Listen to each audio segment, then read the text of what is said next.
Hello दोस्तों, एक बार फिर से आपका स्वागत है प्रिपरेशन अड्डा में। और आज मैं लेकर आया हूँ ल्यूसेंट का नया चैप्टर पृष्ठ तनाव, सरफेस टेंशन। दोस्तों, आज हम सरफेस टेंशन के बारे में पूरा पढ़ेंगे। सरफेस टेंशन क्या है, किस तरह से काम करती है, क्यों इम्पोर्टेंट है सरफेस टेंशन, पूछ ली जाती है। दोस्तों, कई बार एग्जाम में डायरेक्ट पूछा गया कि सरफेस टेंशन क्या होती है, किसकी वजह से होती है, क्या सिस्टम है इसका, किस तरह से बनती है, या किस लिक्विड की ज़्यादा है। 2-3 एग्जाम्पल दे दिए जाते हैं।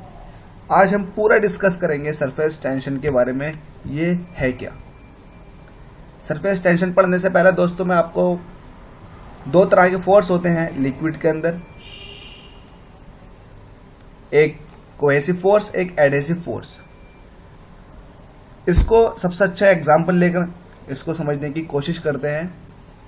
आप इस तरह से समझिए, मेरे पास कोई वाटर है और ये किसी बर्तन के अंदर रखा हुआ है। पानी है, ये किसी बर्तन के अंदर रखा हुआ है। पानी अपने ही अणुओं के बीच जो फोर्स लगाएगा उसको कोहेसिव फोर्स बोलेंगे। इसके अपने अणु होंगे, ये अणुओं के बीच जो फोर्स लगाएगा उसको कोहेसिव फोर्स बोलेंगे। और जो इस पात्र की, जो इस बर्तन की दीवार पर लगाएगा उसको एडहेसिव फोर्स बोलेंगे। इसको दूसरे व्यू से समझिए, एक ही अणुओं के बीच जो फोर्स लगेगा उसको कोहेसिव फोर्स, और अलग अलग अणुओं के जो बीच फोर्स लगेगा उसको एडहेसिव फोर्स बोलते हैं। पात्र हमारा किसी मटेरियल का बना हुआ होगा, चाहे वो पीतल हो, लोहा हो, स्टील हो, किसी भी मटेरियल का बना हुआ होगा, तो उसके अणु अलग हो गए, वाटर के अणु अलग हो गए। मतलब अलग अलग मॉलिक्यूल्स के बीच जो फोर्स लगेगा उसको हम एडहेसिव फोर्स बोलेंगे। और एक ही अणुओं के बीच जो फोर्स लगने वाला है उसको कोहेसिव फोर्स बोलेंगे। ये थोड़ा याद रखिए इसको। पृष्ठ तनाव आपको बता देता हूं, पृष्ठ तनाव होता क्या है। दोस्तों, ये हर लिक्विड की प्रॉपर्टी होती है कि आप उसको छोड़ दीजिए, वो कम से कम एरिया गेन करने की कोशिश करता है। आप एक पानी की बूंद रख दीजिए सरफेस पर किसी, वो बूंद गोल हो जाती है। क्यों गोल हुई, क्या वजह थी गोल होने की? क्या उस पर ग्रेविटेशनल फोर्स नहीं लग रहा? बराबर लग रहा है, लेकिन फिर भी गोल क्यों हुई? क्योंकि ग्रेविटेशनल फोर्स इतना नहीं लग रहा जितना कि उसका कोहेसिव फोर्स लग रहा है। कोहेसिव मतलब एक ही अणुओं के बीच लगने वाले फोर्स को कोहेसिव फोर्स बोलते हैं। ये कोहेसिव फोर्स ही उस सरफेस के अंदर, उस पानी की बूंद के अंदर, उसके सरफेस पर एक टेंशन बना देता है। टेंशन मतलब एक तनाव लगा देता है, उसी को ही सरफेस टेंशन बोलते हैं। जो तनाव सरफेस के अंदर जनरेट होता है ना पानी की बूंद के, वही सरफेस टेंशन है उस पानी के बूंद की। दूसरे एग्जांपल से समझिए, अगर मेरे पास एक कपड़ा है जो कि रेक्टेंगुलर शेप का, और 2 आदमी से कहूं, मैं 2 वॉलंटियर से कहूं कि आप एक साइड से आप पकड़ लीजिए, दूसरी साइड से आप पकड़ लीजिए, और दोनों ही उसको खींचें, तो क्या होगा? इस कंडीशन में कपड़ा बिल्कुल स्ट्रेट हो जाएगा। मेरे पास रेक्टेंगुलर शेप का एक कपड़ा था, यहां पर भी वॉलंटियर खड़े हैं, यहां पर भी वॉलंटियर खड़े हैं, दोनों खींच रहे हैं अपनी अपनी तरफ, एक इस डायरेक्शन में, दूसरा इस डायरेक्शन में। तब क्या होगा?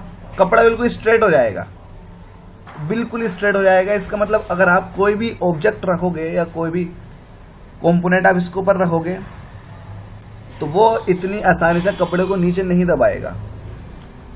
दोस्तों, कुछ ऐसा ही लिक्विड्स करते हैं। लिक्विड अपने सरफेस को इस तरह से बना लेते हैं कि कोई भी ऑब्जेक्ट इजीली उनके अंदर, हल्का है, हल्का ऑब्जेक्ट है, कम डेंसिटी का, तो अंदर प्रवेश नहीं करता है, अंदर नहीं बढ़ता, ऊपर रहता है। वही ऊपर रहना ही लिक्विड के जिस प्रॉपर्टी की वजह से वो ऊपर रहता है, जिस फोर्स की वजह से वो ऊपर रहता है, उसी को ही सरफेस टेंशन बोलते हैं। ये हर लिक्विड की अलग अलग होती है, वाटर की अलग होती है। इस फोर्स को सरफेस टेंशन फोर्स बोलते हैं। और दोस्तों, अगर मैं इन वॉलंटियर से कहूं कि आप इसको थोड़ा लूज कर दीजिए कपड़े को, तो अब क्या होगा? इस कंडीशन में जो होगा, फोर्स जो कंपोनेंट लगाया है वो नीचे को धंसा हुआ दिखाई देगा, धंसा हुआ दिखाई देगा। इसका मतलब ये होगा कि आपका सरफेस टेंशन कम हो गया। सरफेस पे जो टेंशन लगी हुई थी पहले के मुकाबले अब कम हो गई, अब लूज हो गया सरफेस, सरफेस टेंशन कम लग रही है। इसका मतलब ऑब्जेक्ट नीचे को जाने की कोशिश करेगा। यही सारे फिनोमिना हमारे लिक्विड्स के अंदर भी होते हैं। सरफेस, लिक्विड का सरफेस एक सर्कुलर शेप गेन करने की कोशिश करता है। आपने देखा होगा जब आप पानी की ड्रॉप नीचे को छोड़ते हैं तो वो एक सर्कुलर शेप में नीचे को आती है। क्यों आती है सर्कुलर शेप में, फैलती हुई क्यों नहीं आती? क्योंकि किसी भी शेप में स्फेयर का सरफेस एरिया सबसे कम होता है, मतलब गोले का एरिया सबसे कम होता है जितनी भी हमारे पास स्ट्रक्चर है। इसलिए हर ऑब्जेक्ट, हर मटेरियल लिक्विड्स के अंदर जिसके अंदर सरफेस टेंशन है वो सर्कुलर होने की कोशिश करता है। जिस फोर्स की वजह से सर्कुलर होने की कोशिश करता है उसी को सरफेस टेंशन बोलते हैं। इसको हमने डिफाइन भी कुछ इस तरह से किया है।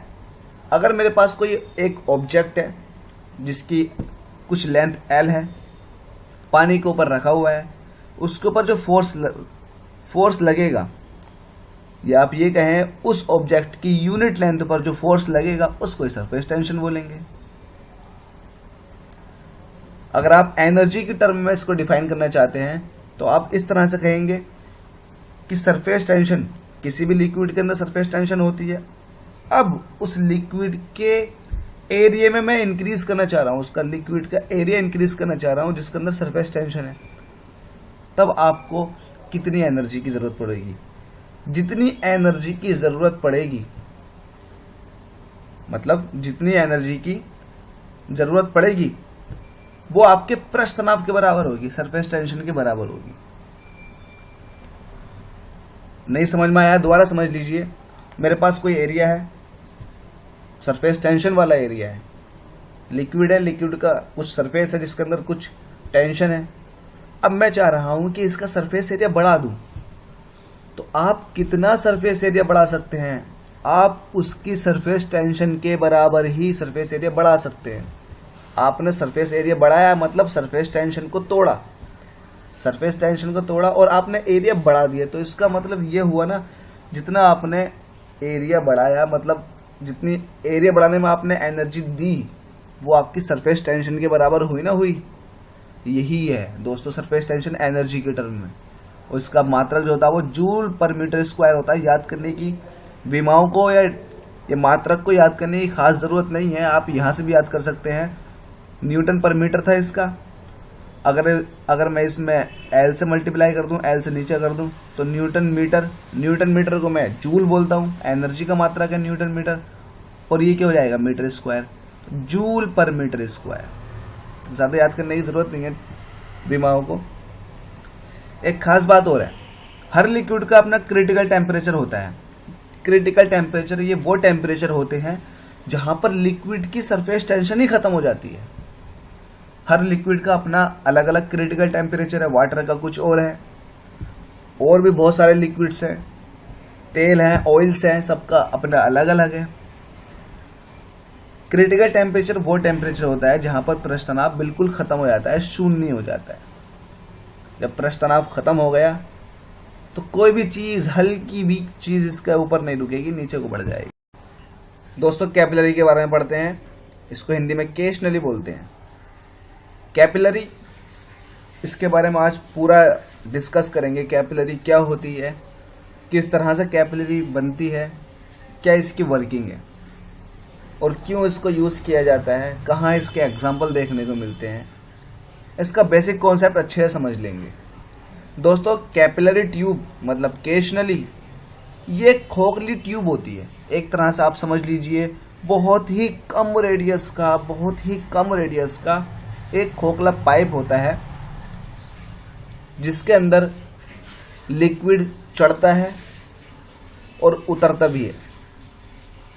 किस तरह से लिक्विड इसके ऊपर चढ़ता है उतरता है वो देखेंगे बाद में, लेकिन लिक्विड का चढ़ना उतरना ये केश नली की मतलब कैपिलरी ट्यूब के रेडियस पर डिपेंड करता है। जितनी छोटी रेडियस होगी लिक्विड ऊपर राइज करता चला जाएगा, लेकिन कुछ लिक्विड ऐसे होते हैं जो ऊपर राइज नहीं करते हैं, थोड़े नीचे को चले जाते हैं।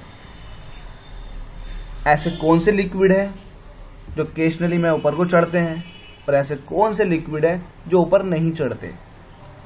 इसको अच्छे समझने के लिए ऐसे समझ लीजिए, जो लिक्विड्स केश नली को भिगोते हैं, मतलब केश नली के ऊपर चिपकता है वो लिक्विड, देन वो लिक्विड केश नली को ऊपर चढ़ जाते हैं।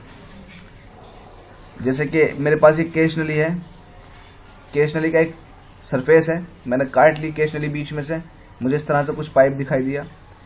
अब मैं उस लिक्विड के अंदर डिप करना चाह रहा हूं जो इसके अंदर राइज करेगा। अगर ये केशनली को चिपक जाता है लिक्विड, इस तरह से लिक्विड चिपक गया है केशनली पर, कैपिलरी ट्यूब पर, देन ये लिक्विड 100% केशनली के अंदर राइज करेगा। अगर ये लिक्विड केशनली पर नहीं चिपकता है, देन वो लिक्विड जो केशनली पर नहीं चिपकता है वो केशनली के अंदर ऊपर नहीं जाता, राइज नहीं करता। तो एक बात तो समझ में आ गई, वो लिक्विड ही केशनली के अंदर ऊपर को चढ़ेंगे जो केशनली को भिगोएंगे, और वो लिक्विड केशनली के अंदर ऊपर को नहीं चढ़ेंगे जो इसको नहीं भिगोएंगे। इसका सबसे अच्छा एग्जाम्पल पारा और वाटर है। दोस्तों, पानी केशनली पर चिपक जाता है और केशनली के अंदर चढ़ता है। अगर मेरे पास ये केशनली है तो वाटर का सरफेस कुछ इस तरह से बन जाता है। अगर मैं केशनली को वाटर के अंदर डिप करूं और ये वाटर का सरफेस मान लीजिए, केशनली कुछ इस तरह से ले लीजिए, वाटर इस तरह से राइज कर जाएगा। और पारा, जिसको मरकरी बोलते हैं, मरकरी की सरफेस पानी के अंदर तो नहीं, सॉरी, केशनली के अंदर पारे की सरफेस कुछ इस तरह से बन जाती है। ये वाटर की है, ये मरकरी को बोलते हैं Hg, जबकि वाटर होता है H2O। पानी ये कॉनकेव शेप बना लेता है। कॉनकेव लेंसों में हम पढ़ेंगे कॉनकेव लेंस क्या होते हैं, कॉन्वेक्स लेंस क्या होते हैं। तो ये कॉन्वेक्स मतलब ये उत्तल लेंस की तरह शेप बना लेता है और ये अवतल लेंस की तरह शेप बना लेता है। पानी अवतल लेंस की तरह और मरकरी उत्तल लेंस की तरह। मरकरी ने इस केशनली की सरफेस को नहीं भिगोया, बिल्कुल फ्री छोड़ दिया, इसलिए ये मरकरी इस केशनली में ऊपर नहीं चढ़ेगी। लेकिन पानी चिपक गया, पानी ऊपर राइज करेगा। दोस्तों, पानी ऊपर राइज करेगा। अगर ये कंडीशन में एक ऐसी जगह पर करो जहां पर ग्रेविटी नहीं है और मेरे पास एक केशनली है, उसका मैंने एक सिरा पानी के अंदर डिप कर दिया, तो ऑब्वियस है अगर कम रेडियस की केशनली है तो उसके अंदर पानी चढ़ेगा। और दोस्तों, तब तक चढ़ता रहेगा जब तक कि वो पानी केशनली के दूसरे सिरे तक ना पहुंच जाए। ये भारीनता की स्थिति मतलब वेटलेसनेस कंडीशन में होता है। इसके सबसे अच्छे एग्जाम्पल आपको देखने मिलेंगे। जितने भी पेड़ पौधे होते हैं उनके अंदर पानी ऊपर तक पहुंच जाता है, वो केशनली की वजह से ही होता है। उन सबके अंदर, पेड़ पौधों के अंदर जड़ों में केशनलियां होती हैं, ऊपर तक जाती हैं, बहुत बारीक बारीक केशनलियां होती हैं और वो लगातार पानी को ऊपर भेजती रहती हैं, मिनरल्स लेती हैं, ऊपर भेजती रहती हैं। केशनली का एग्जाम्पल एक और ब्लॉटिंग पेपर भी होते हैं। अगर ये आप स्याही के ऊपर रख दो या स्याही इनके ऊपर डाल दो तो ये बहुत तेजी से स्याही को सोख लेते हैं। क्यों? क्योंकि अगर इनके स्ट्रक्चर को मैग्नीफाइज कर देखा जाए तो इनके स्ट्रक्चर के अंदर, इन कागज के स्ट्रक्चर के अंदर बहुत बारीक बारीक केशनलियां होती हैं, जिसकी वजह से वो स्याही को सोख लेती हैं और भी अदर लिक्विड्स को सोख लेती हैं। लालटेन के अंदर या लैंप की बत्ती के अंदर एक सिरा उसका हम ऑयल के अंदर डिप कर देते हैं, दूसरे सिरे में खुद ब खुद तेल पहुंच जाता है। ऐसा क्यों? क्योंकि जितनी भी हमारी बत्ती होती है, जितनी भी बत्तियां होती हैं, चाहे वो रेक्टेंगुलर शेप की हो या सर्कुलर शेप की हो, उसके अंदर जो धागे पड़े हुए होते हैं वो केशनली की तरह बिहेव करते हैं और पानी को और लिक्विड को या फिर तेल को ऊपर खींच लेते हैं। ये भी इसका बहुत अच्छा एग्जाम्पल है। दोस्तों, ये इंपॉर्टेंट है, साबुन, डिटर्जेंट आदि जल का पृष्ठ तनाव कम कर देते हैं। पृष्ठ तनाव कम कर देते हैं इसलिए जल्दी से मैल साफ हो जाता है कपड़ों के अंदर का। पृष्ठ तनाव कम कर देना मतलब जितनी भी सरफेस के अंदर टेंशन है पानी के अंदर, उसको कम कर देना, उस फोर्स को कम कर देना।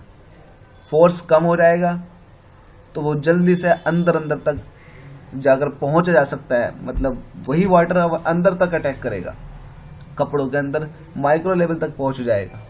अगर सरफेस टेंशन कम है तो, और सरफेस टेंशन बहुत ज्यादा है तो वो सरफेस पर ही टच होगा, अंदर तक नहीं पहुंच पाएगा। इसलिए हम साबुन या डिटर्जेंट के साथ हम कपड़े धोते हैं। साबुन के घोल के बुलबुले बड़े इसलिए बनते हैं कि जल में साबुन के घोलने पर उसका पृष्ठ तनाव कम हो जाता है। दोस्तों कुछ और भी एग्जांपल्स हैं, जैसे कि अगर मच्छर बैठे हो किसी लिक्विड के ऊपर, मतलब पानी के ऊपर, ऑब्वियस पानी के ऊपर हम देखते हैं मच्छर बैठे हुए होते हैं। पानी के ऊपर मच्छर बैठते हैं तो इनिशियल कंडीशन में वो मच्छर डूबते नहीं है। वो क्यों नहीं डूबते हैं, पानी के ऊपर क्यों तैरते रहते हैं? मच्छर ही नहीं, बहुत ज्यादा ऐसे कीड़े होते हैं जो पानी के ऊपर तैरते हैं। क्यों तैरते हैं वो, क्यों नहीं डूबते अंदर को? वो पृष्ठ तनाव की ही वजह से है। पृष्ठ तनाव की वजह से ही वो नीचे को नहीं जा पाते। सरफेस का इतना तनाव लगता है ना, इतना टेंशन लगता है कि वो उनको ऊपर ही रखता है, नीचे को नहीं जाने देता। अब मैं आपको बता चुका हूँ, साबुन हुआ, डिटर्जेंट हुआ, और कुछ अलग मटेरियल्स हैं, लिक्विड्स हैं, जैसे कि मिट्टी का तेल। अगर आप इनको उस सरफेस पर डाल दोगे तो पृष्ठ तनाव कम होने की वजह से वाटर का पृष्ठ तनाव कम हो जाएगा और वो मच्छर या फिर वो कीड़े पानी के अंदर डूब जाएंगे। आपने देखा होगा कभी कभी पानी के ऊपर मिट्टी का तेल डाल देते हैं ताकि मच्छर ना बैठ सके। मच्छर बैठेंगे भी तो नीचे को डूब जाएंगे, मर जाएंगे। एक एग्जांपल और है पृष्ठ तनाव का। दोस्तों आपने कभी कभी देखा होगा, एक्सपेरिमेंट भी किया होगा ये, कि स्टेनलेस स्टील की एक सुई या लोहे की एक सुई पानी के ऊपर तैरती है, लेकिन अगर पानी के ऊपर मैं अगर स्टेनलेस स्टील की एक रोड रख दूं, पानी के अंदर ऊपर रखूं और छोड़ दूं तो पानी के अंदर डूब जाती है, वो नहीं तैरती है। लेकिन सुई तैर जाती है। या एक रोड को, मैं मोटी सी रोड को पानी के ऊपर रख दूं तो वो डूब जाती है। ऐसा क्यों? दोस्तों सबसे अच्छा एग्जांपल इसका ये पृष्ठ तनाव का ही है। ऐसा इसलिए है क्योंकि उस हल्के से वेट पर, एक सुई के हल्के से वेट पर पृष्ठ तनाव लगता है। पानी का अपना पृष्ठ तनाव है, वो पृष्ठ तनाव उस सुई को डूबने नहीं देता। मेरे पास इनिशियल कंडीशन ये है। अब मैं इसके ऊपर इस रेडियस की एक सुई रखता हूं, तब इसकी कंडीशन कुछ इस तरह से हो जाएगी। सुई मैंने ये रख दी, पानी थोड़ा सा दब जाएगा, लेकिन इस सुई को, इस नीडल को डूबने नहीं देगा। इसका एक रीजन ये है सरफेस टेंशन। दूसरी बात ये, इसका वेट भी बहुत कम होता है। दोस्तों ये था सरफेस टेंशन, आपको पूरी तरह से समझा दिया गया है विद एग्जांपल्स। अगर वीडियो अच्छी लगी हो तो प्लीज इसको लाइक करें, शेयर करें और हमारे चैनल को सब्सक्राइब